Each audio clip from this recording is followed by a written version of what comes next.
খুলনায় আবাসিক হোটেল থেকে আমলীগ নেতার মরদেহ উদ্ধার। খুলনায় আবাসিক হোটেল থেকে আমলীগ নেতা তুহিনের মরদেহ উদ্ধার করেছে পুলিশ। ঘটনাটি ঘটেছে গতকাল বিকাল ৫টার দিকে।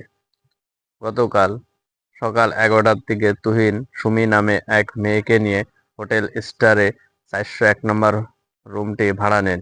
কিছুক্ষণ সুমি নামের ওই নারী সেখানে অবস্থান করে বেরিয়ে যায় এবং তুহিনের আসল স্ত্রী এটা জানার পরে হোটেলে গিয়ে তাকে ডাকাডাকি করলে দরজা যখন কেউ না খোলে তখন কর্তৃপক্ষ পুলিশকে সাথে নিয়ে দরজা ভেঙে ফেলে এবং দরজা ভেঙে ফেলে ভিতরে দেখে তুহিনের নিথর দেহ পড়ে আছে এবং সুমি নামের সেই নারী সেখান থেকে পালিয়ে গেছে। পুলিশ এখন সুমি নামের ওই মেয়েকে বিভিন্ন জায়গায় তল্লাশি করে খুঁজতেছে এবং তুহিনের লাশটি ময়না তদন্তের জন্য পাঠানো হয়েছে মর্গে।